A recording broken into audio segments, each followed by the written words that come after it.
Boys, let's get to it. Enjoy the show. Enjoy the show. Enjoy the show. Enjoy the show. Lights, camera, action. What's up, everybody? Three Amigos and a Podcast, episode 53. How we doing? Second episode of season 2. Yup. Season 2, episode 2. That's right. 22. That's right. Catch 22. The catch 22. But everyone that came out last week, we just want to give another shout out. Thank you guys for coming out and supporting us. Special shout out to Enrique, Mr. S.A. Sneaky, for the video he put together. I mean, that was super cool. That camera's huge. Yeah, it was dude. incredible. Honestly, just shout out to him for the commitment level. Yeah, that's a whole nother. That's incredible. That was impressive. Yeah, it's super impressive. And he cut a little promo video for us, so you can check it out on our Facebook page, Twitter, Instagram, at the number 3 Amigos _ and a pod. We didn't change our Instagram name. No, I'm just kidding. Oh god. But yeah, that promo video, man, that was super cool. When he sent it to me, I was just like, dude, how'd you even edit this? Like, you put our logo on the Jumbotron, like... Yeah, that was awesome. That was cool. I mean, he's always been a big multimedia guy. Yeah. Like, even back in, like, high school and stuff. Now he's living the dream in real life. There we go. He's an adult. Shout out, Enrique. Thank you. And hopefully Philly Phil's little event or whatever it was went good. Yeah, it was a successful event. So shout out everyone over there at the All Bad podcast. Yeah, good things coming from them. I don't know. But anyways, how you guys' week going? For everybody listening, we're recording on a Tuesday today. So when this comes out on Friday, you'll be very confused. So we're going to have a lot of recap of Game 6 for NHL and Game 5 for NBA and our predictions going forward. So we might be off in the future when you're listening to this, but just know we're in the past. We're back to the future. We're still with you. Yeah. But anyways, yeah, how's your guys' week going? I know it's early. So far so good. Started school yesterday, so been sitting at a computer screen for several hours a day. Solid. Yeah. Very nice. Yeah, definitely. Everything going good so far? Go over the syllabus? That's the worst. I hate that day. I hate that day. Syllabus day is the worst. Yeah, it's so accelerated, because the summer classes are only 6 weeks. Mm-hmm. So my first week of English, I have 3 documents that I have to read and write about. Same thing next week. I got to read a few chapters for communication and then write about that. The most awkward part was I had to do a video of myself and send it to all my classmates, and everybody has to comment on it. So somebody had to send me a video chat back kind of thing. And you have to do it to 2 other peers. It was just uncomfortable. I was you have to say your name and then something that makes you smile. And I was like, what? Give it to us. What makes you smile? I just said spending time with my wife, friends and family. Oh, so cute. And back to my shelteredness. I always hated when they did that. That was a super cute answer, though. Not gonna lie. Thanks. Yeah. Nice. I mean, it was fine. It was just uncomfortable. If there's actual content, when we're doing this stuff, we're talking about real content. So versus that's kind of an open. There's a lot of things that make me smile. Tell me a joke. Being the man rocket that you are, you got to tell all the other ladies in class you're taking. Oh yeah, totally. That's right. I'm a happily married just man. Funny. I wasn't really planning on doing it, so I'm sitting there in my gym clothes, scrubbing it up for sure. I hadn't shaved yet or anything, and I was like, well, this is happening. Cool. This is me, like it or not. Take it or leave it. Yeah. What about you, cool. B? We call him an amigo, but this asshole, didn't even tell us anything about what was going on with his birthday. He just totally passed it by like it was nothing. Then I was like, wait, are you doing anything? Dude, I'm 29 years old now. I'm an old man. You're old. Next year, I feel really old. Dude, the dirty 30. That's right. No, gosh, you're getting up there, man. It was cool. Did hung out with Dama. Don't get to do that too often, and went to the Padres game with the family. That was pretty awesome. Saw you got a grill. Yes, I got a Weber grill for the beach. It's So pretty you gonna awesome. Yeah. Be making some s'mores. Yes, some s'mores. You were watching the whole Yeah, thing. Oh yeah, man. You were eating it bored watching it? Did you wash those bed sheets yet? Yeah. No, I haven't. So I this is what I got I ordered a new mattress. Okay. So I'm getting like a whole suite setup. Had the same mattress for about 9 years now, so All right. Yeah, it's time to change it. It's time to upgrade it. My back kind of hurts a little What's bit. up with the dog nail files? Yeah, I didn't get that either. What's the inside joke I don't. There is no real inside joke. It's just kind of like I like pugs, and so she Okay. probably found them, and it was kind of cool. So she just got them. She gave me a manicure pedicure Yeah. for couple whatever months ago. I will say, like, the whole thing was super sweet and, like, all the gifts were incredible, but you looked so Yeah, uncomfortable. you did. Because You just looked like, okay, I guess, why are you filming me? Like, I don't know. well, she was filming me, and her sister was standing there watching me too. It was like And as if she gave you no heads up or no notice, like, hey, I'm going to film you unwrapping. Basically, that's you know, like, exactly that's what how it was. And then you, like, looked up and like, okay. Yeah. Hey. Well, it's really I've never liked opening up presents in front of people because they always are staring at you like Yeah. Dude, I will say, you open gifts like Sarah. Like, you guys peel the wrapper back, like, fucking tear it, man. Like, you're not Open going to that shit. reuse it. Like, just tear it and throw it away. Well, Like, just I don't know. dude, she Well, like- opens them the same way, super petite and nice. Yeah. I'm like, So like you Well- don't like opening gifts in front of people, but you had to open them in front of like what, like 800 and something. 800 and something win. That's how many followers she has, right?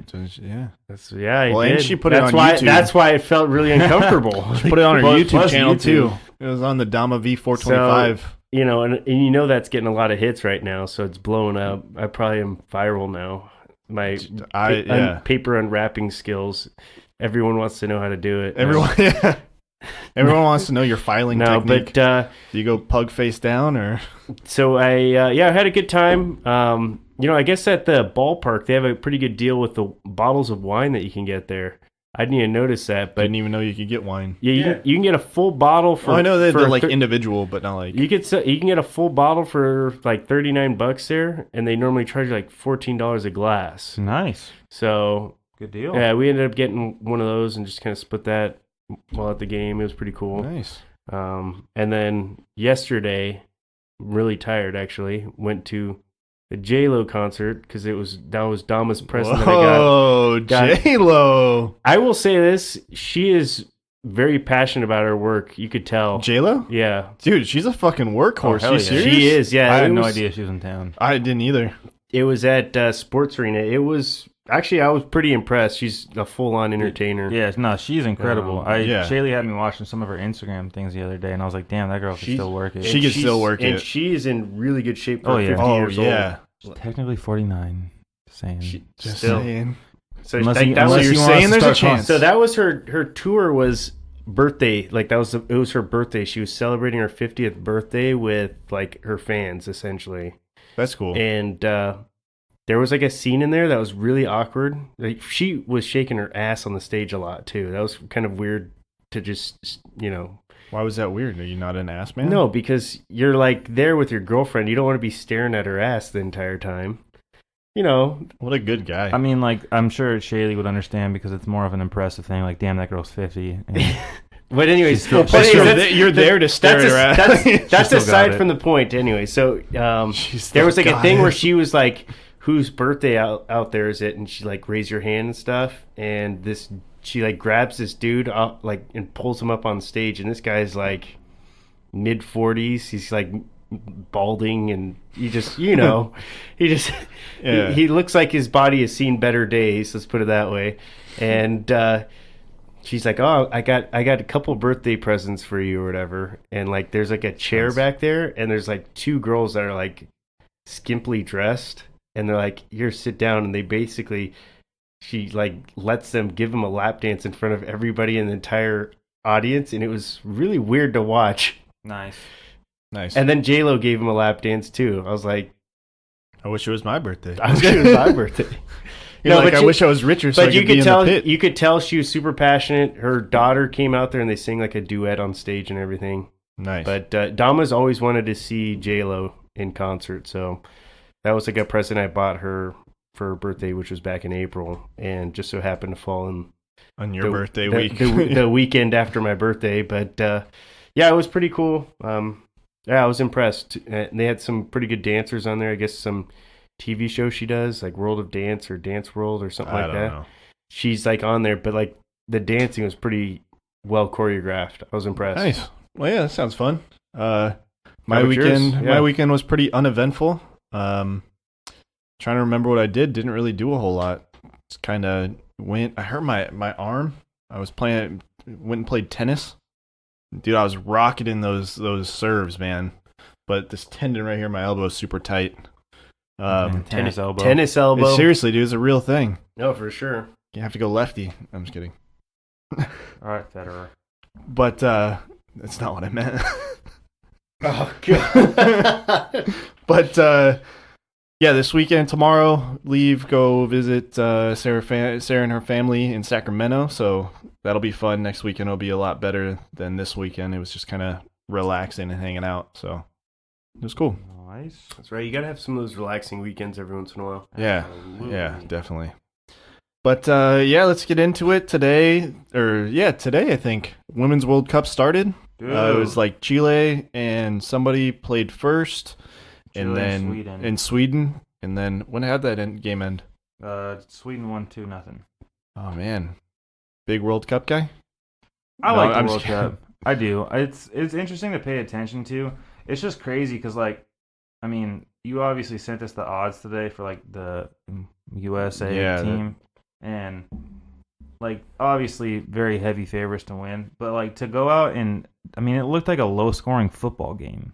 Yeah, dude, 13-0. Alex I honestly Morgan just scored 5 goals. I felt bad for Thailand, man. I was just like, Anytime they show up like that. it was just, and what do you expect them to do? Yeah, and like like- they can't throttle it back. And that's you the know? thing though too. In the World Cup, is like points matter. Like Exactly. so, it's like if they're gonna like if you you got the opportunity. yeah, you got to take them because Yeah. that stuff's gonna come back. And like I guarantee you, like teams aren't gonna put up 13 points in a game. Let in tournament alone play. Like it's not gonna happen. let alone a span of like 3 or 4 games. Yeah. You know what I mean? Like that's No, a good- exactly. Yeah. Sorry, that's what I meant. Yeah. Like, Yeah. over the span of like the entire To get out tournament. of group play, you're Yeah. not even going to score 13 goals. It's like NBA or basketball and women's soccer are like U.S.'s like two most dominant sports. Oh, yeah. And those girls, man, they freaking put it down. Yeah, they did. It's so exciting to watch. It's just like, just the sheer dominance of it. Mhm. You're just kind of like, are you serious? Another one? Yeah. Like, what's going to happen? Another one? It just continues to Yeah, build. it's nutty for sure. Yeah, well, they'll clearly be the number one coming out of group play and obviously the favorites to win it all, but it's still fun to watch. Oh, definitely. I mean, I know they got Chile and Sweden to play still. Mm-hmm. But like, see, that's the thing, man. I was like, when points come down to it, man, they're 13 plus right now. Yeah, so Like, even if they like lose a game, yeah, I mean, it's going to be hard to... nobody's gonna put up that many points. Yeah. Well, it'll be good to see. Yeah, man, I'm excited. What do you guys want to do first? You want to do baseball? You want to do hockey, basketball, or football? Let's do baseball first. Okay. I want to get into some baseball with you guys. All right. Well, obviously, Ryan, you did a little all-star voting before the podcast started.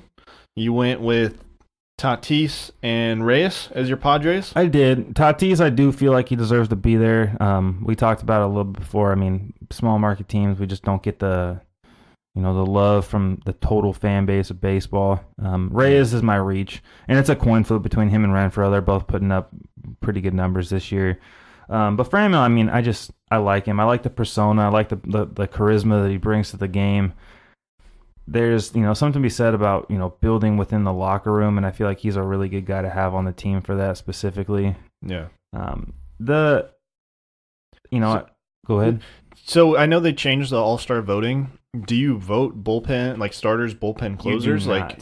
So that's completely Yeah, it wasn't on there. okay. They're 'cause they're never on the ballot though. Like that's the coaches make that decision. For the bullpen, starting pitchers used to be on Yeah, there. so you used to be able to vote. I just was curious, like, since they changed it, if they opened it to everything or if they just limited it to positional players. No, and like the only like downside to it, and like it just goes to show that we already discussed this, like voting doesn't mean anything. Like defensive production isn't like even a statistic that they analyze for this. It's all about who puts up the best offensive numbers. I mean, if we're talking defensively, Machado would probably still be my number 2. Not that he's not playing great, but he's played the last 5 weeks at shortstop. Nolan Arenado's got a very, very good glove. So he's had a really good season. Exactly. It's going to be hard to beat. Batting well. Yeah. It must be nice to be playing in Colorado for the majority of your games, man. So I want to get Brandon's take, and then I want to ask you guys a question that kind of relates to, those statistics. Definitely. So, Brandon, if you were doing your All-Star voting, who are your Padres that you're going to send through?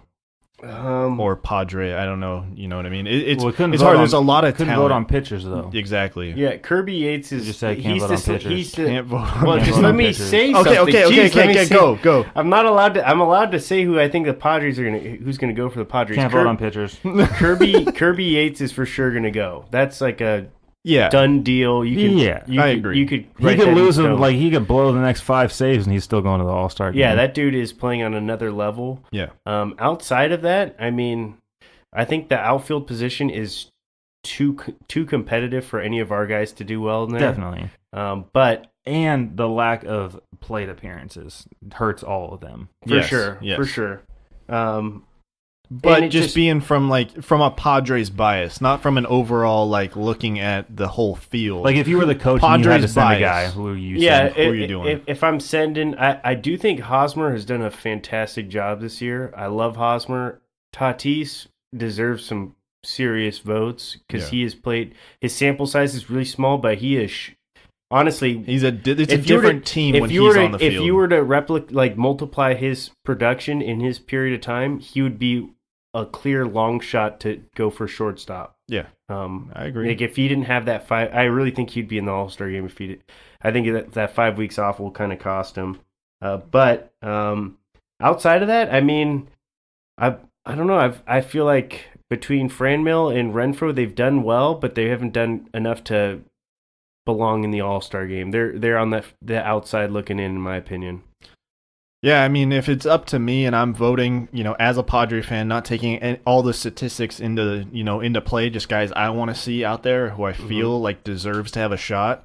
I mean, I definitely feel like Manny deserves a little bit of a nod. I know his production has been a little low, but just a guy that can kind of cover all of that whole left side of the field for you. I think that's something that's definitely a staple. Yeah, and I mean, he's definitely a captain of our team, so I Yeah. just kind of feel like definitely. he deserves a little bit. Absolutely, and I think that's stuff that should actually play into the All-Star game is because it's not just talking about the best overall player, the best overall statistics.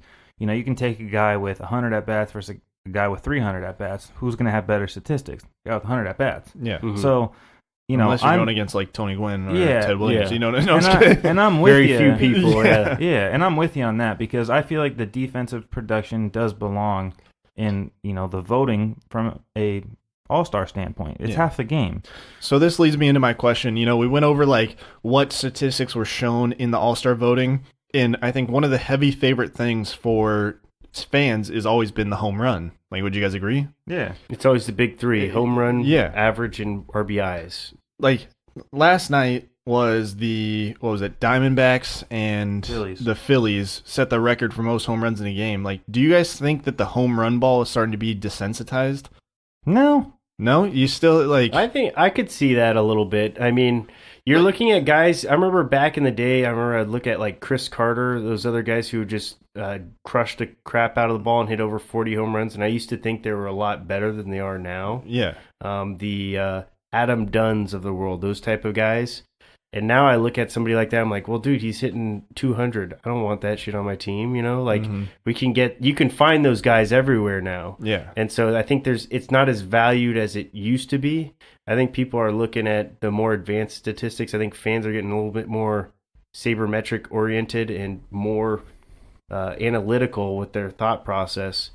And, OPS plus, OPS, those are stats that people are looking at now, And I think those are things that fans are looking at a lot more than they used to than just the long ball. I strongly disagree. I think that we think about it from how we want to watch baseball and the statistics that we like. Mm-hmm. And yeah, I agree. OPS, all those things are fantastic in analyzing the game, but the common fan isn't looking at those things. The common fan is looking at RBIs, home runs, and batting average. But yeah, so I feel like with all the statistics that people are watching, like as far as the home run goes, it's still an exciting element of the game. The biggest difference to me now is that you're not seeing as many players like the Adam Dunns who are batting 200 but hitting 50 home runs. You're seeing players like Christian Yelich who right now almost halfway through the year has 24 home runs and is batting 340. So you're starting to see like multi-use players that can combine batting average and power. And yeah, the launch angle and things like that have proven to factor into those numbers, but it's changed the way that we perceive players. You're seeing a lot more 4 to 5 tool players versus 2 to 3 tool players like we have in the past. So I still think it's an exciting element of the game. From a personal perspective, I'd love to see more stolen bases. I'd love to see more sacrifice squeezes. I'd love to see more hit and runs, those kind of things. But the general fan, not the people that love and are passionate about baseball, they're looking at people driving the ball out of the yard. Yeah, I mean, that's a good point. Like, I understand what you're saying. Like, the common fan likes to see that explosive play, but at what point does it become like Too much? Sorry, I was muted. Oh. But yeah, like the common fan likes to see that, but at what point is it like, is it over saturation? Yeah, dude, 13 home runs in a game is ridiculous. Like that. I mean, I will be the first one to tell you that is absolutely absurd. But yeah, I mean, I'm just looking at it from a point of like, not even from that game, but I'm speaking from like a jaded Padres fan right now. But what was that Sunday game against the Phillies where they went 4 home runs in a row? Yeah, freaking happened 9 times in history. Adam Eaton hit a 400 or a 400-foot plus bomb off a high and outside pitch that he pulled to right field. Yeah. And it's like, dude, how, like, you barely even swung at that. The whole thing for that, to me, and like I know I've talked about it before, but it's like where they're locating the strike zone now. Like the reason the launch angle is there is because the strike zone's not up to your shoulders or at the numbers anymore. It's just under your knees, about to your stomach. Yeah, I just feel like it's easier to hit home runs. Yeah, now. but I blame I don't know if it's the baseball. I don't know if it's strike zone or if it's anything. It's just like whatever is probably happening a combination. in baseball. I it's definitely just too much. It's a combination. I guess they've experimented with the Major League Baseball. You've mentioned this before in the minors in AAA ball, and there's like the most home runs hit, and the home runs have skyrocketed since. So I mean, I'm of the belief that the ball's more than likely juiced at this point, but it's fair on both sides. So take what it is. I also think, and totally. You're reducing guys who probably want to use steroids, maybe? I don't know. Yeah, no, definitely. Yeah, that's a really good point. And the fact of the matter is, like we've said 1,000 times, the greatest hitters in baseball fail 70% of the time. Not that they're but if anybody needed a little extra something, it's the batters. Like hitting is the hardest thing to do in baseball. It's honestly one of the hardest things to do in all of sports. Yeah, absolutely. A round object. I've tried to explain this to people. Hitting a round object with another round object and getting it to go in a straight line is so hard to do. Well, then think about what a home run swing versus a ground ball. It's not necessarily the swing most of the times. It's where it hit off the bat. Yeah. If you're getting of millimeters. Well, and like people talk about getting under it. They think it's like this swinging underneath the ball. It's like, no, it means you're hitting the top part, or you're hitting on the bottom part of the ball. Yeah. If you square it up, you're going to hit a line drive. If you and there's hit times the top of it, then you hit a ground ball. Yeah, and there's times where you hit a line drive that goes over the fence too. I mean, we've seen it. Mark Franmil Loretta has done it several times too. Franmil hit one that had, I think they said like a 15% angle or something like that, and you're like, damn, how did that get out? Yeah, that's just like just a muscle. He powered that shit out of there. But like, it's all about like where you're hitting the ball off of the bat. And that's what these players are being taught now at a younger age, is that's the launch angle. That's where it's directing. If you're hitting it at a slight uppercut with a certain velocity and it's hitting off the bottom half of the ball, it's going to go over the fence. Yeah. So yeah, I mean, from a personal standpoint, I totally agree with Brandon. But from like an overall fan perspective and engaging new fans, I mean, is there anything more exciting than seeing a home run at a baseball field? No, people jump out of their seats for it. No, I agree. From a day-to-day basis, obviously, like perfect games and things like that. But from a day-to-day basis, yeah, no, I agree. It was just one of those things that it's like, at what point does it get too much? Yeah, I think it's there. I feel like it's kind of getting close. Yeah. I feel like they break the home run record every year. It's like if next year they don't hit as many, okay, that's a good stopping point. There we go. All right, we'll But it's start like, from oh, we're on pace for 100 more home runs. Oh, what? Yeah. No, I was just curious. No, but, definitely. That's a good point. or a couple episodes ago, we had a little, argument about the Rays and Red Sox, who was the better team over there in the AL East. Brandon and I were kind of the Red Sox team. Obviously, I'm a Yankees fan, so kind of saying that hurt me a little bit. A little bit, yeah. But I didn't see the Rays as being such a powerhouse. But Ryan, you were right, man. The Red Sox had a chance to overthrow the Yankees in a series. They lost that. They went up against, who was it? St. Louis? Was that their last series? Talking about the Red Sox? Yeah. They had the Rangers that they lost to yesterday. They lost 3 out of 4 to the Rays. The Rays, that's what I was thinking of. Sorry, in the division. Yeah. So and it's that was like the one they needed. I mean, it looked good for them. They won one. They won the last game against the Yankees. They went and on the road and they won 3 straight in Kansas City. That led up to that series with the Rays, and obviously not a home game for the Red Sox playing in Tampa Bay, but not like there's much home field advantage there. Regardless, they have They have less fans than we do. Yeah. It's pretty brutal. I heard a thing saying that the AAA, so one of I think it was like the Rangers farm system gets more fans than the Rays do. I wouldn't doubt it, man. I was It's like, that's bad. so sad to see. I feel bad for that organization. I mean, totally Constantly being gutted too. Totally Yeah. off topic. I mean, I just you even look at the Chargers playing in that tiny little stadium up in LA, and it's like, as a professional, you get to the greatest level of your profession, and then you have no fans You're in playing- a small, yeah. in a freaking tiny soccer arena. When you were playing in the Big Ten or the SEC, you had more fans watching you yeah. than you do in the major leagues. Yeah, Like, and same thing in Conversely, baseball. though, the pressure is off on these guys and they come up. that's Yeah. a good point. That's a good like point. the benefit for them. And shout out to the Rays because they've been producing all-star after all-star for, I feel like my entire life. Granted, they don't normally get to keep those players for the entirety of their career, but they produce some really good, talent. Yeah. The Rays, man, they're an impressive ball club. And I know we said it last time, they don't score as many runs as the Red Sox do, but they know how to shut people down.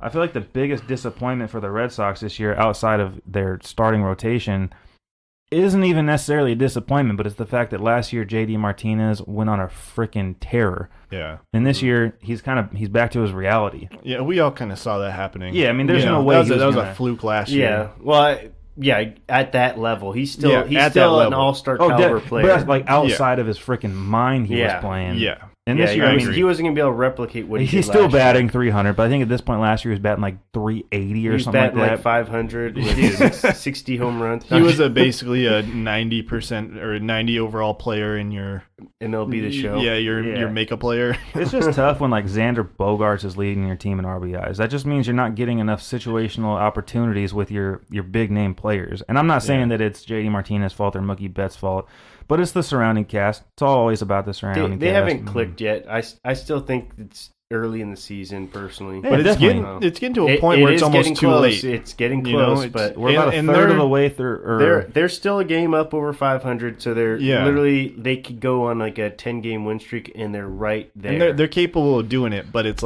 that's something that they need to do. And I just they felt they like will this, have to do it. This yeah. series with the Rays was just, even if they would have split it with them, it would have been we're here, remember, don't forget about us kind of thing. Not that anybody's going to forget about them. They're going to get that number 2 spot in the postseason wild card. That's going to happen. Yeah. You mean they're going to at least be in the wild card, you mean, right? Or Yeah, so I would say the Rays or the Yankees would be number 1, and then the Red Sox would be number 2 for the wild card. So that Gotcha. No, I get yeah. So that's going to happen. They're going to be there because there's not enough.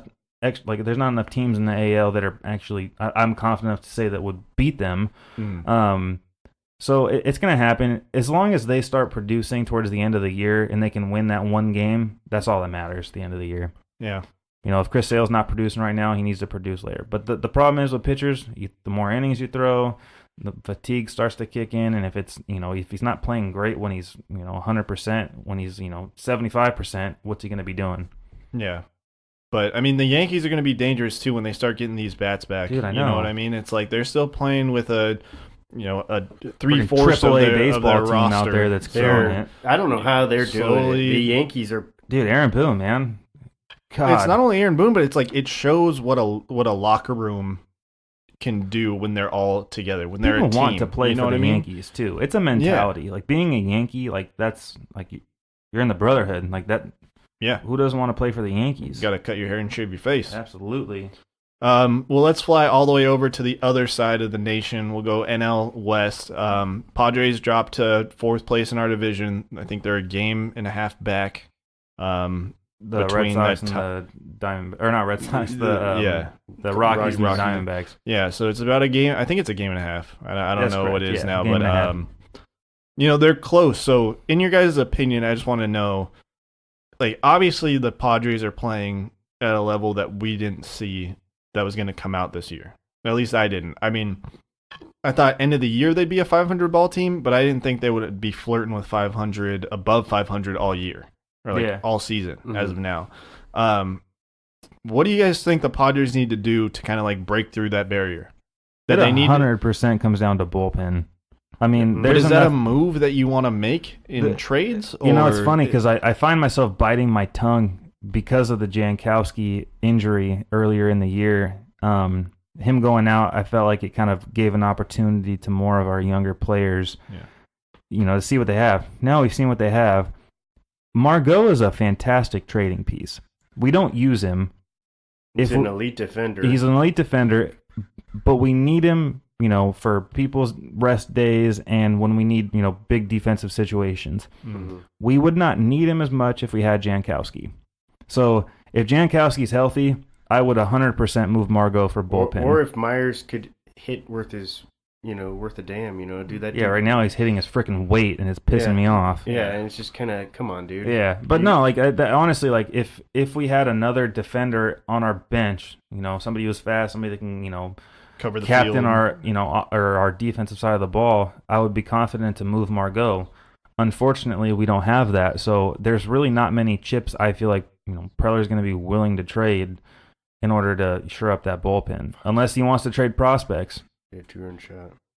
Do you guys think that, like, I mean, obviously I know, like, none of us want to touch Urias. I kind of floated that theory out to you guys beforehand, like, saying that could be something that they're like, keeping him down for a trade piece. I know that that's, like, a wild accusation, but do you think, like, Mejia or, like, Urias or Austin Allen, somebody like that could be a trade piece? Like, would Luis you want to move Urias that? is legit one of our untouchable prospects. Like, that one's not going to happen. Mm-hmm. And not just because his talent level, but because there's not anybody else coming up behind him. Unless they could find a way to flip him for a young, controllable second baseman that they can have. Yeah, like it would be too much of an asking price. Like, exactly. Yeah. And Mejia, Austin Allen, those are two guys I could see. Naylor is another guy that I could see.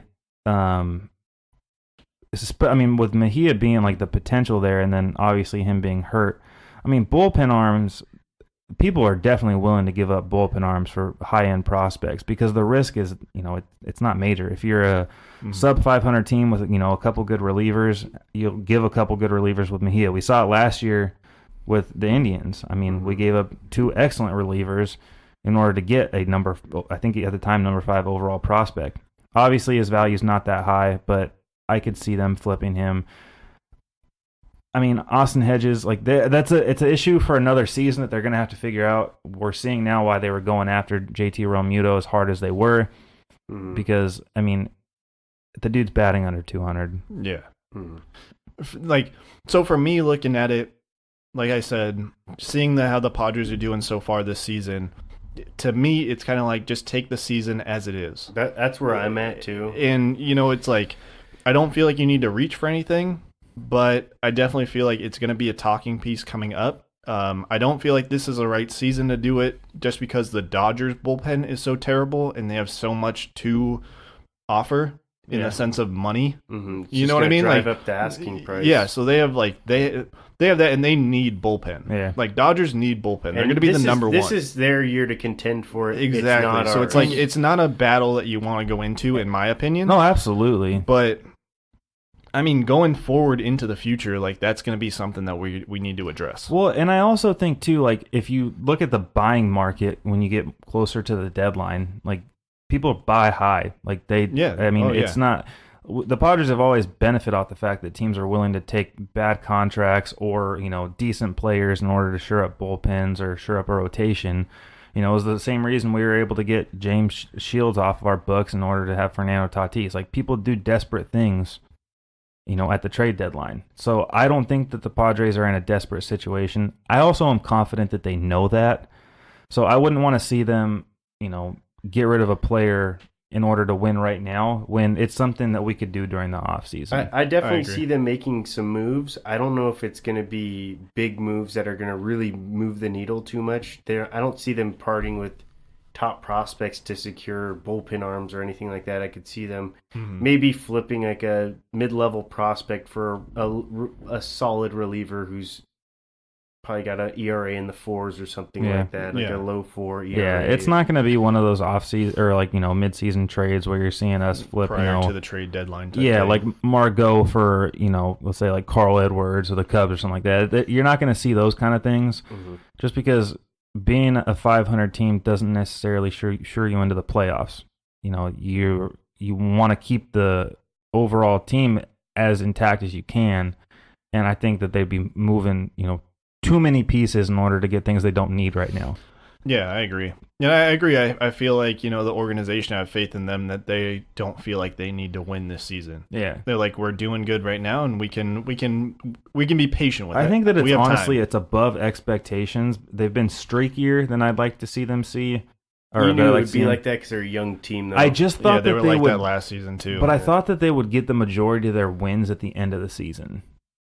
That's usually their MO. Exactly. Usually at this point, we're already yeah, the season's done for. Yeah, right? We're so far back. We're already 15 games out. I thought they'd kind of got to scroll all the way to the bottom of the standings. Yeah. I thought they'd sneak into 500 is essentially what I'm trying to get across. I didn't think that I thought they'd be flirting with it, but right now kind of constantly being in that 500. And that's pace. that was kind of where I was posing that question from, is they've been consistent with 500, and it's is there a possibility for them to break through, and what does that need to be? I think that the only issue opinion? that you look at is you see the excitement of the team with Fernando Tatis back and healthy, and the ability for him to manufacture runs on his own, and that brings a totally different element to a ball club, and that allows for everybody else to play more confident. Yeah, I think that the issue that you're running into with the Padres is that these young arms are going to start to fatigue.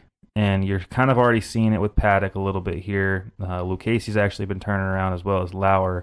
But the longer this year goes on, those younger pitchers like Margevicius, you're seeing it with Paddock. And, Quantrill, who's been called up and down and up and down.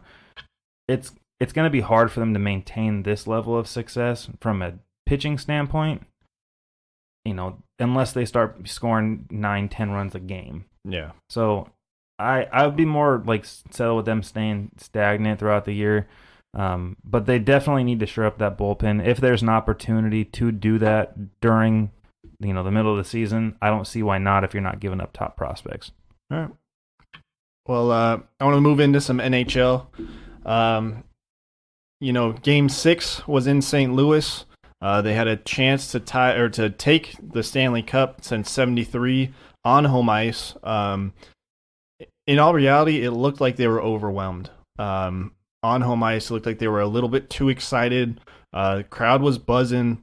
They were playing, out of pocket a little bit, and they let that game go. Bennington again had a lot of 2 5-hole goals. The Bruins, it was really only a 3-1 game. 2 of those goals were empty netters, so it ended up being 5-1. But Game 7. It's going to be on Bruins territory at TD Garden, so that crowd is going to be going crazy. But I think that helps the Blues a little bit, Mm-hmm. Kind of helps settle you down, helps you play your game. We always talk about it when you're, you got to focus so much more when you're on the road, yeah. And you're not thinking as much about your family in the stands and stuff like that. And the Blues have played so well on the road. They could tie the record for most postseason road wins if they win the Stanley Cup tomorrow. So it'll be a great game to see. Yeah. I mean, outside of Game 2, has this not been one of the most inconsistent Stanley Cups you've ever seen? As far as a lot of the times you can gather a team off of momentum, you know, or like in this game they lost, you know, they made a defensive error, they made an offensive error, they missed an opportunity, whatever it may be. But like I feel like this like series has been one like drastic change of events after the next. So I will say that, yeah, it's definitely very back and forth. The scores are really high, you see like lopsided, just because like on St. Louis's side, like St. Louis wins the game, it's by one goal. On the other side of that, when they lose, it's like you had that 7-1 game, you had this 5-1 game, or 7-2 game, this 5-1 game. It's more or less the Blues get so desperate, they pull their goalie really early, so those extra goals come on empty netters. And the most they've won by is 2. The Blues, so I believe. It's just more or less like it shows, like they're a young team. The Blues are a young team. They're inexperienced. You know, they haven't really been here since, you know, the 70s. The Bruins, they've been here multiple times. You know, it's kind of like a championship hockey team. Like they've been there and they know how to do it. So it'll be interesting to see. The Blues just need to play their game, and you know they need to keep their head on this, like their head straight. In that game 6, Binnington, their goalie, he's a rookie goalie. I think he's like 21 years old or something like that. So real young guy, but after he let up those 2 goals, man, it honestly looked like he was picking for a fight. Like TV timeouts, he would skate to the bench and just go over and like nudge guys, or like, you know, hit him with the stick kind of thing. And it was just like, you're playing out of your mind right now. Like you don't know what you're doing. But it'll be interesting to see. So when's Game 7 again? Game 7's tomorrow. I have some fun stats for you guys just for the like Game 7. So out of all the Stanley Cups, there's been 16 Game 7s. Tomorrow will be the 17th. Home record is 12-4, but the last 2 Game 7s have been won by road teams. So it kind of gives them a chance. Then also the goalie Binnington, after a loss, he's been 7-2 with a 1.86 goals against and a 933 save percentage. So coming off of a loss, he's been lights out. Okay. So it'll be good. I'm sticking with the Blues. Advanced metrics in the hockey. I'm sticking with the Blues though. I feel like they can do it. They can, once they settle down, play their game. That's the direction they're going to go. So it'll be a good Game 7 tomorrow. But let's do some basketball. Brandon, what do you got? Well, we just wrapped up Game 5. 5, yeah. Very similar to basically what you were just talking about. You know, road team back against the wall. You know, Warriors had a chance to, or the Raptors, I'm sorry, had a chance to close it out at home. And, Warriors pulled out all the stops. They brought Kevin Durant back, Kevon Looney's back, Klay Thompson's back. All their guys that they've been missing for most of the series is back, I'm sorry. And, we want to jump into Kevin Durant right out the gate, or what? Yeah, let's do it. Let's talk about it a little bit. So, I mean, I'm sure everyone who's listening has heard Kevin Durant that had like a lower leg injury, hasn't been confirmed yet. I think that he's flying out to New York tomorrow. Yeah. It's speculated though that it's like an ACL tear or ACL pop or whatever. No, or Achilles tear, and that's kind of the consensus you're getting from you can see it. The staff there, and it hasn't been a fully confirmed, but I mean, it looks like it, and unfortunate there. Kevin Durant. I think it's not even much up for debate. He's a top 3 player in the NBA. Yeah. And obviously missing him, he's probably outside of Kawhi the best player in the playoffs right now. And well, not anymore, but right now. Yeah, no. So absolutely. What are your thoughts on how the Warriors handled this situation? So I want to go first because I know you have a lot more insight into it. Just from my side of it, I just felt like at this point the Warriors did everything that they could have done to kind of say, we're not going to rush you back. We want you to rehab it properly. He was out there in warm-ups, really going after it. He was dunking all over. He was cutting and moving, really testing it. And he decided that he wanted to go out and continue to play. But it's still just one of those things that, you got to have some sense of body awareness, in my opinion. Mm-hmm. you got to know what feels tight. You got to know, how to push yourself. And to me, it was kind of one of those things where he definitely needed to come back, in my opinion. I definitely feel like the team needed him to be out there to play. But at the same time, I felt like he needed to not maybe take that pressure and, give it another game. At least to spark the guys, at the very least. But yeah, I agree with you 100% there. And I know that they said they want to regulate his minutes and all that, those kind of things. But it just felt like if you're going to regulate his minutes, do it early. I know he was hot early on, but still, that's one of those things where you got to game flow. Yeah. Test it. You really only use him when you really need him. Exactly. You got to see how the game's flowing. If you need him out there, you need him out there. If you don't need him out there, you don't need him out there. Exactly. I mean, he came out on fire though. He did. I think he had like 12 points in 11 minutes or something. He did, and like I felt like that kind of led to his injury though. Like, we're all competitive people. When especially, we've never been at that level of like winning a national championship at any standpoint, so we don't know that kind of excitement or adrenaline that comes with that. To cap off a three-peat too, and he was a part of all three of them. Exactly, and you know what I mean? We don't know that kind of adrenaline that goes through your body to be able to handle something like that, and the way that he was working himself and forcing himself to do things, it was just more or less like, at that point, I felt like a training staff or the organization needs to step in and tell him like, hey, we're going to ease you into this. Yeah. I don't know. That's what I think. Yeah. The way that I look at it is from a player standpoint and an organizational standpoint. When they get together and they make this decision, you have to look at the best case scenario and the worst case scenario. And the worst case scenario happened. Yeah. And the best case scenario is that, they win this game and hopefully they can go out and win 2 more. To me, with the worst case scenario being what it was, there was no reason for him to be out there. And I get that it sparks your team, it does all that, but we're talking about an Achilles injury and the ability to, you guys talked about it earlier off the podcast, create separation for your shot. Obviously, he's 7 feet tall. He doesn't need to create a lot of separation, but what's this player going to be going forward? Obviously, he's going to get a max contract somewhere. Maybe he'll even re-opt into his Warriors deal. Yeah, I wouldn't put that past Yeah, him. I at this point, why not? Because he's going to be out a year. Warriors might do it just to, improve their name a little bit too. Yeah. So it's unfortunate. To me, obviously, these are grown men. They're adults. They can make their own decisions. And Dean said it perfectly. Who are we to say who doesn't play in a championship game? Who doesn't want to go out there and be a part of a three-peat, things like that.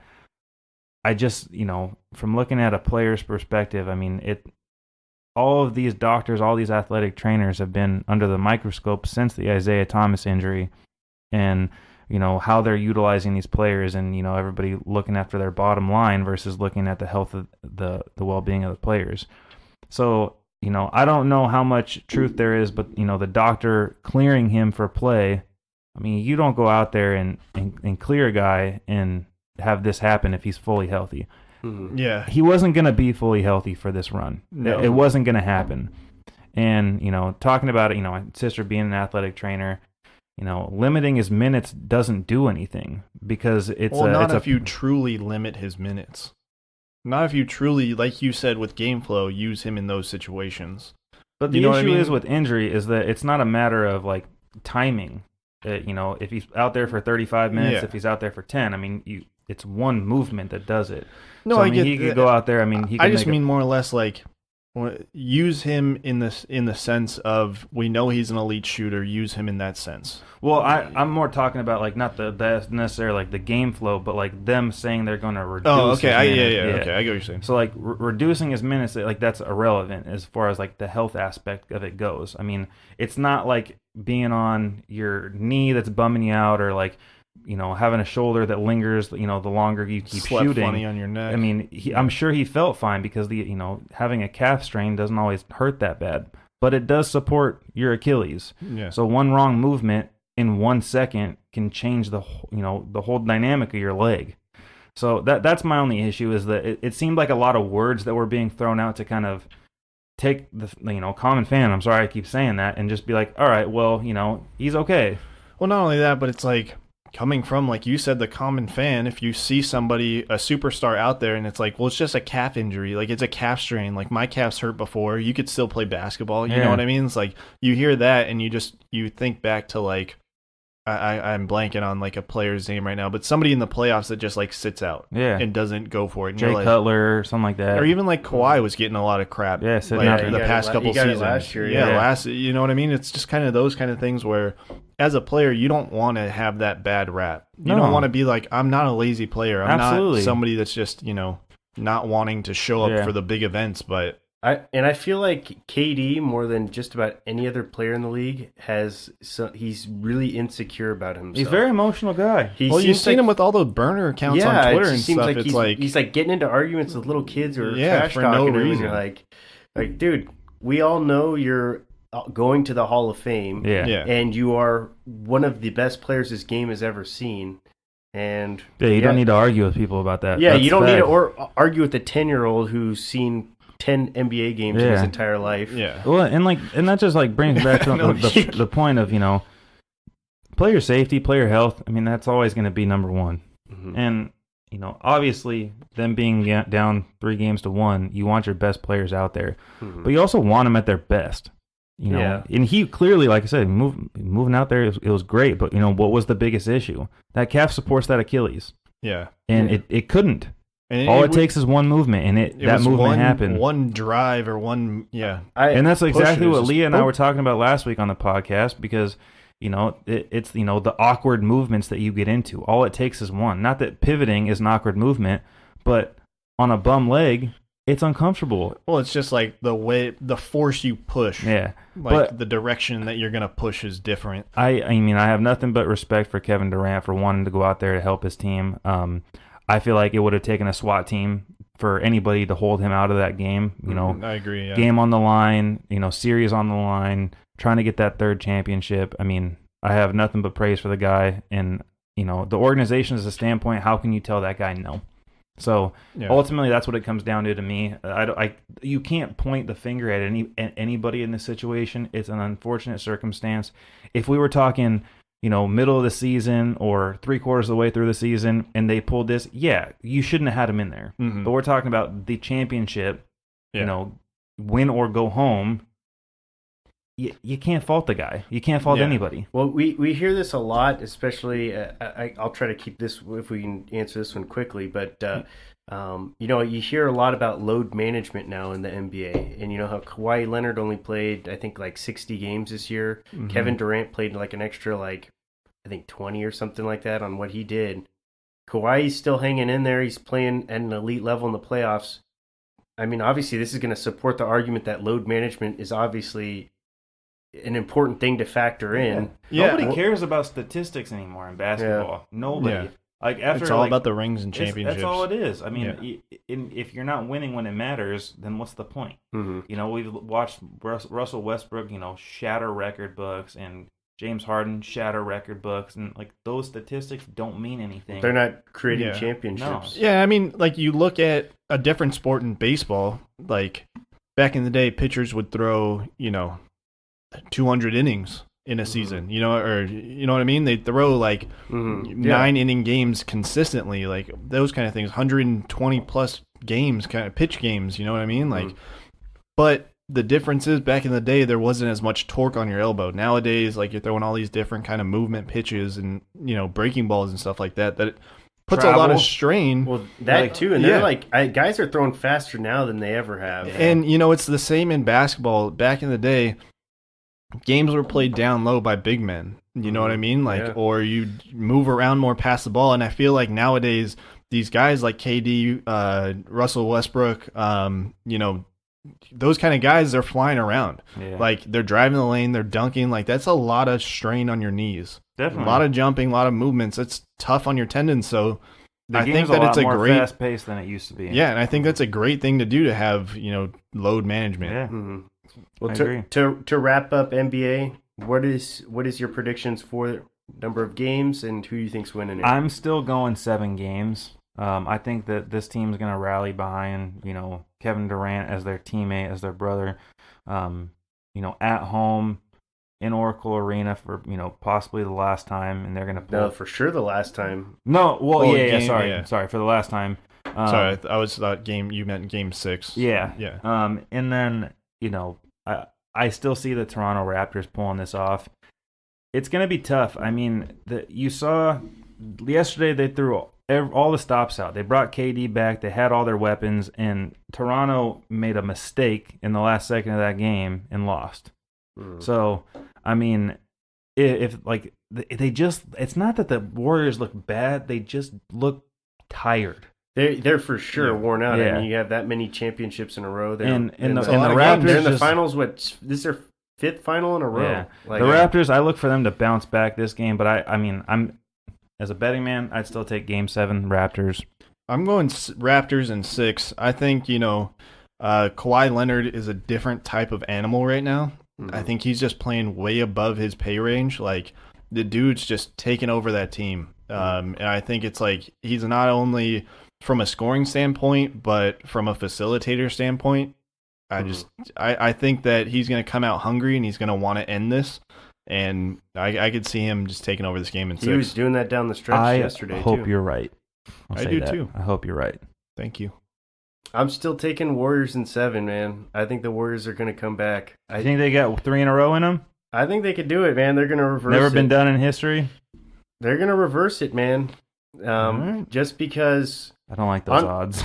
honestly, the Warriors, that pissed them off. I think seeing those fans in Toronto cheering when KD went down, Yeah, that really got underneath Klay Thompson's skin. I feel like that was blown way out of proportion. I totally do too. Because you don't know the injury you right don't- away. You're just oh my gosh, thank you. Because You see a guy go down that has been like the center of attention this whole and series. one of the best players in all of basketball. Like you're Yeah. not cheering for the guy to get hurt. You're cheering at the opportunity that your team has now to win. I mean, you're still cheering at a plus, guy going down. You don't know what the injury Dude, is. It could be like it could from just be like he re-aggravated that calf dude strain. He walked goes on off the the bench. court. He Like- goes on the bench and he comes back out. You know what I mean? Yeah. Like at that point, it's that kind of thing. Like He you don't. walked know. off the court. Like the fans. He went straight down and reached for his calf. I but But he's fans been- don't know that. He's been dealing with that calf injury Again, like you got to remember for the whole I series. feel like I've been preaching this the whole time. The common fan doesn't know everything that we know. Yeah. Like Yeah, there's but- hundreds of thousands of people that are watching this game, and millions of people watching this game on TV. You can see it. You hear the same thing when Gordon Hayward went down. Like there's fans that can't see that from certain angles. I don't know. I'm not cheering a guy who's going down ever. No, I'm and just that's- saying it's one of those things where it's like, as a fan, you see him go down, and you automatically think like We have a chance. he's embellishing. Yeah. That's my thing. He's embellishing. So it's like, yeah, screw you. Like I've been there before, rooting for Padres, Chargers, what anything. I- You see a guy get hurt, and you're like hell yeah, like what a We what lit a him play, up. Like yeah. whatever, yeah. And But, then it's like, oh shit, that guy has a concussion. You're like, oh, I hope he's okay. Yeah, you know, you automatically change your tune. And It's I feel just- like as soon as like Kyle Lowry went up there and was like, "Hey, like this dude's like legit hurt," everybody started quieting down. yeah, But like in the moment in championship game when all the fans are cheering, it's like, this is our chance to win it. Regardless, the Warriors are going to use that as fuel going Oh, for forward. sure they are. And so that's why I Definitely think that and Oracle's going to be rocking tomorrow. And I feel like the Warriors, they've been the butt of the joke for a reverse sweep since the Cavaliers did it to them and LeBron James did it to them. This is their time, man. This is their time to kind of change that narrative and be like, we're not the Warriors that got a reverse sweep. We're a Warriors that. I will say this. This is like the least confident I've ever been. I was in gonna the say, Warriors. I was literally I just gonna agree. ask you, like, do you really feel confident? Like, I know you're sticking with your gun, so I'm proud of No. you for that. But you feel confident in I this? still think like if I honestly believe that they would win it in 7, but They have the weapons for it. this is like I said, it's the least confident I've ever Yeah. been in the Warriors winning it, which honestly, if the Raptors win it, that would be awesome because they've never won a championship, and I've always been an underdog. I will Yeah. say at this point, I'll be happy with either outcome, though. I Yeah. mean, with the It's turned into a better series than I thought. Honestly, it really this has. is the Warriors' last run, regardless. I don't see them. I mean, they'll be a playoff team and they'll be a great team, but they're not going to be this team, the dynasty team. Yeah. I see the dynasty kind of dying out.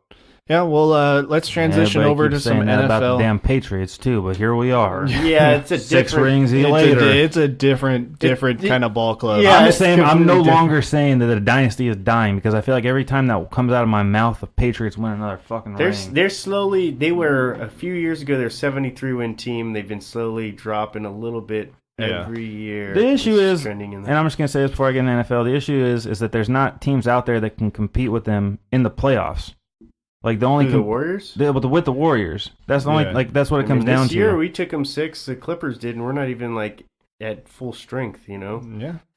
Don't try to tell me your Clippers. No, stop. they took them to 6 games. That's a fact. Stop. That is a fact. Yeah. If you're talking the 73 win, they're smoking us in 4. That's what I'm saying. That's all I'm saying. I mean, Anyways, I don't know. I feel like I don't know. I'm not gonna do it. nope, don't do it. It's a mistake. I'm not gonna do it. They I agree was I our- agree with you that they did take them 6. Well, I yeah, agree that's with a you. fact. It's a different They team. took them 6. The Rockets took them 6. But my and argument- the Rockets took them my- 7 last year. But at the my same statement, time, though, they was- still won. My They know my how to statement was win. that there hasn't been a team been able to dethrone them because there's not Oh enough yeah. talent. Like Well, this- yeah, but they're still taking them further than they did a couple years ago. Is what I'm saying. That's my argument.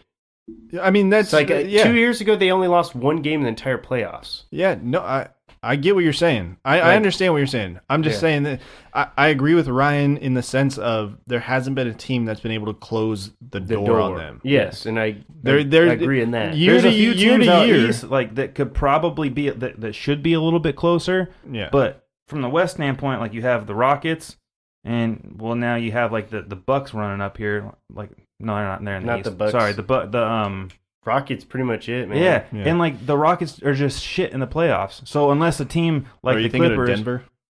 The Nuggets. Yeah. Nuggets Maybe could be elite. They're still pretty young. But I mean, this but their season, roster is what it is, so they got to develop from this there. this season they had a chance. yeah, I'm saying, and I'm saying but- like if the Clippers, are the next best thing that is going to come up and I would fight- say that, but I no, like I'm that. saying, like but that's what I mean. Like the Rockets, they're not going to be the same team next year either. Yeah. So if these other teams are getting worse and the Clippers are getting better, I still don't see the Clippers dethroning the Warriors. yeah. Oh, you mean that like There would have to be some drastic offseason but, like yeah, but moves. you're losing Yeah. KD this offseason if you're Warriors, which is Yeah. more than likely it's for sure Sure. happening now. Yeah. 'cause Well, he's not yeah, playing he's for him going to next be out year. for a Yeah. year. Regardless of whether he signs with them again. Yeah. Just see Hosmer just. If Klay Thompson leaves, we'll definitely we'll reintroduce this. He's discussion. not leaving for But sure. If he leaves, we'll reintroduce this discussion. Mhm. all right. With NFL, Raiders are actually going to be on Hard Knocks. Yeah, I saw that. I saw that. I'm actually excited that's for kinda that. cool. I don't know about you guys. I really like watching Hard Knocks. I love Hard Knocks is seeing. awesome. I love seeing that like behind the scenes kind of a thing. good. Honestly, like I don't like the Raiders, and I really don't like the players that they have on their team now. But that's going to make for great television. Well, plus John Gruden's great. That's what I mean. with Like the John camera on Gruden, them. Antonio Brown. They got the personalities. Yeah, to exactly. Make it, Yeah. Like for an entertaining. HBO television show, absolutely. A bunch of new rookies coming in there. They're going to Vegas after this year, hopefully. That Texans one I think was my favorite one. But Oh, I think definitely. I do Oh, think yeah. this is going to be a good one. Yeah. Other news: Melvin Gordon still hasn't got his contract yet, so he was briefed by the media today about it. Basically, he's starting to feel like the injuries to Gurley and Johnson are starting to devalue his position. He didn't say yes and he didn't say no to possibly sitting out in 2019, so this upcoming season. I love Melvin Gordon. He's been the number one running back in scrimmage yards the last 3 years. He's a guy that he's a multi-tool running back. They can utilize outside, inside the lines, outside the lines, whatever they want to do. I hope they get a deal done, man. I really do. I think that's a great argument for the NFL to have is how the owners value a running back and how, a running back values a running back or how a team values a running back. And it's Le'Veon Bell's fault, man. But they go through so much work, so much hits. Their lifespan is going to diminish. You are because, 100% accurate. It's just one of those things that like the lifespan of a running back is going to be knocked down. We're not going to see Frank Gore's anymore. Nope. Like he's the last of his kind. And They don't build them like that anymore. well, you just can't play like that No, anymore. you can't because you have to be multifunctional. Like you can't just run. You can't through run tackles. between the tackles. You can't run up the A gaps. Like that's just not a thing anymore. That's not how It's you not make what money. scouts in college look for in running backs No. anymore. So it's not something that So you're it's just, seeing. and that's a great argument for them to have of like a price point of what running backs should be valued at, especially because now it's like from a fantasy standpoint, you think of how many top tier running backs there are. There's You know, an it's insane like, amount right now. it's at the point where it's like right now, if these running backs didn't all play at the same time, they'd each be getting, the number, like the highest paid and contract. the biggest issue that you run into, though, is like you look at Le'Veon Bell, he sits out a year, James Conner comes in and produces. Yeah. What are your thoughts on like a reform in like their contracts or something? It's confusing because in basketball it's easy. You get the max contract, you get the super max contract, so you pay your big players. In football, you have 22 starters, you have a kicker, a punter, and a long snapper, not to mention your special teams guys. Yeah. So it's hard to fraction out. I mean, your quarterback. What I'm trying to say is like from a control standpoint, you're like, okay, well, you have 2 years on your rookie deal as opposed to traditional 4 or 5 or whatever. I don't think that one's gonna fly very well. That's just so hard because nothing is guaranteed in the NFL. I feel like in other sports, baseball, basketball, maybe a little bit, like it's a little bit more. With football, the known. biggest reason that it's at 4 is because the average lifespan of an NFL player is 3.5 years. And so they want to make sure that these guys are getting paid for 4 years. And I can respect that for sure. It's the control afterwards, though, that gets these players. And So- that's the thing. It's like, because going past 4 years, you're playing past the norm. So like, the fifth year option on first round draft picks, that adds another year, plus you get 2 years of franchise tag. So I mean, you can have the 3, but nobody ever does the 3 because there goes 50% of your But cap even, space. just wanna but be able even to get still them after to- that, that's not guaranteed Yeah. money. You know what I mean? And Like, if you have no think about it, guarantee. the average run, a good running back, they start losing gas by 30. So if you're drafted by the time you're 21, and it was just about average, junior, so 22, 23 for some. Yeah, if you're a first-round draft pick, that puts you at 25. You get your fifth-year option, 26. They franchise you once, 27. So they don't want to give you a 4-year contract because then you're going to be 31. I think that the easiest way to fix this is just front-load their contracts. But with salary cap always increasing and not knowing how much you're going to have to pay maybe a quarterback or a left tackle or, defensive end, the other big price tags, teams don't want to front load contracts. They'd rather, extend it later on so then they can restructure the contract after they get, they did the same thing with Travis Benjamin this year. He was supposed to make like $6.5 million and they restructured it. They added another year, so he's making $3 million. So teams don't want to do that. It's tough. I totally feel for Melvin Gordon, but I also understand it from a general manager and owner standpoint. Why pay something that, for one, you're going to have a younger, fresher guy coming up that you're probably going to spend a lot less money on? I mean, it's business decisions, but, morally, it sucks. Yeah, at the end of the day, it comes down to money, and, players want the money, and owners want to keep their money. Yeah. So it's hard. I mean... And I just think that, the two examples of David Johnson and Todd Gurley both getting their massive deals and then getting hurt, it doesn't look good. Ultimately, I think this deal is going to get done. The Chargers do a magnificent job of getting, these issues fixed. I mean, I hope he doesn't sit out in 2019, but, players got to do it, just like the owners have to do what they have to do, players got to do what they got to do. I have nothing but respect for Le'Veon Bell for sticking to his guns, sitting out last year in order to get his contract. Even though it cost him more in the long run. No, definitely it did. But, but at the same I have point, respect for that was his decision, and he stuck to it. And it's the principle of it at that point. Yeah. You know and what I mean? I think he still with that gets his being years. said, and he, he's the guy that, has been an example of this is this could potentially happen. So now teams don't want to go through that. So I hope that can lead to Melvin Gordon getting a contract. Jalen Ramsey's also up for a contract, but they've said that they're not going to discuss it this year. Dude, did you see what he said? Yeah. He was like, I'm gonna ask demand for so much they're going to money." put me on layaway. Yeah. Like, I was like, dude, that's such a good line. no, That's so cocky to say. I mean, he doesn't want to leave Jacksonville. Like, the dude's from Florida. Yeah. Like, I don't see him wanting to necessarily leave Jacksonville. And when you've had success in a place too, Yeah. sometimes you just don't want to rock the boat. you know a system. But that dude is freaking good. I mean, Yeah. I honestly, Deion Sanders, I can't name a corner that I've seen in my lifetime that plays as good as Jalen Ramsey. Like, I can't name one. Darrell Yeah. Revis, yeah, the dude was like glue on players. Jalen But Ramsey's better. But it's a different type of glue. Yeah, like Jalen Like- Ramsey's more athletic. Yeah. He's got a longer reach. Deion Sanders was like super glue, and Jalen Ramsey is some kind of like goo. Yeah, Like he sticks to him, but he's got so much range off of him. and he could tackle. Like Yeah. I mean, Deion Sanders like wasn't a great tackler. I mean, he's a phenomenal like athlete, so he could get there and he didn't miss tackles. Yeah.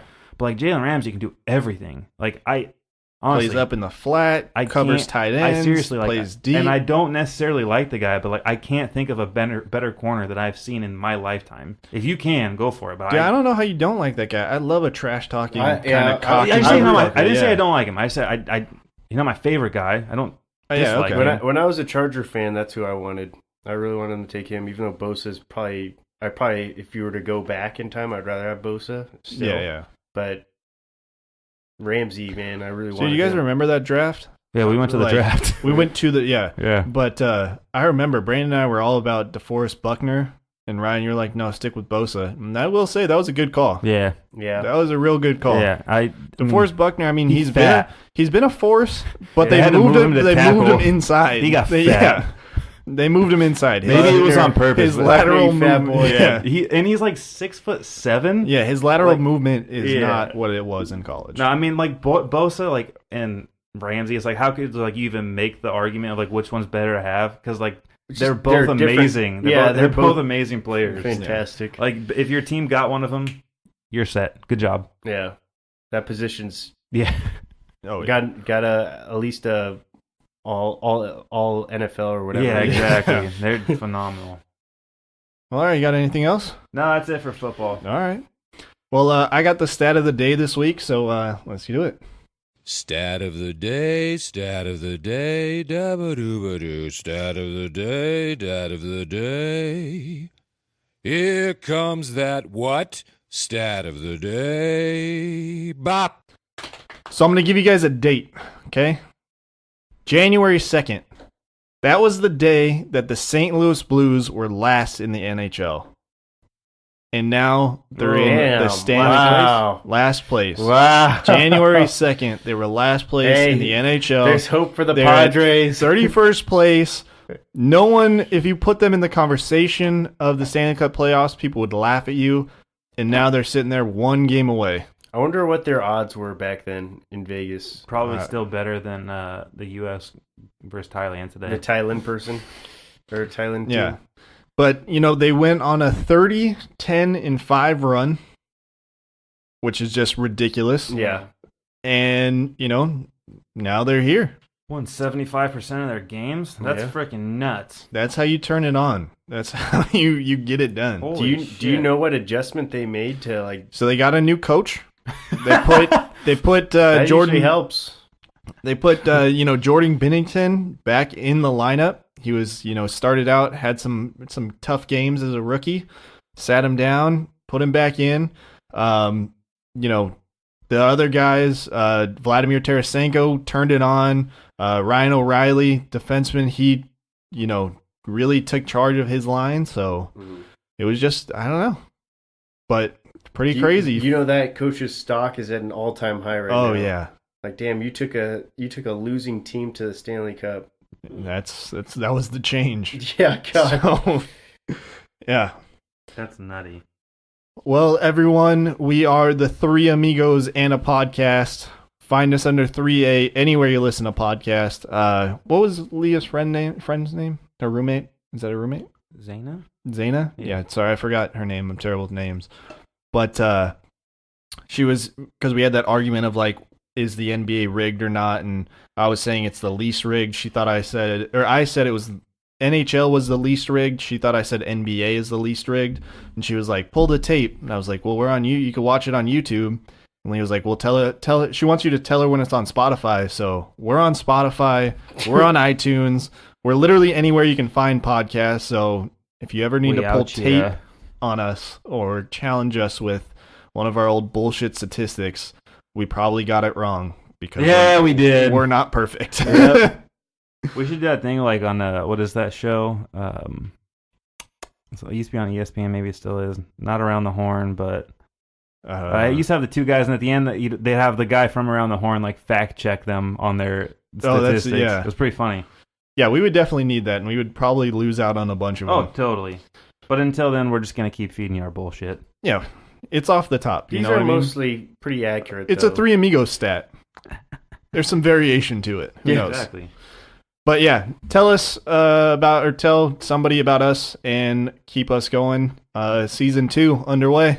Why are you discrediting our stat of the days? No, it's not the stat of the day. It's the the conversation okay. stats that we throw. I was like, nobody wants to hear a stat of the day now. No, our stat of the days are on point because we research those. Yeah. But you know, when we're talking about the Padres and we're like, oh, Will Myers is hitting, 274. or whatever it Not even is. close. Yeah, 220. Or right now. like, you know what I mean? He's hitting his body weight and he probably weighs like 190. It's like, okay, he's probably doing better Yeah. than that, that kind of thing. Not far from Not it. far.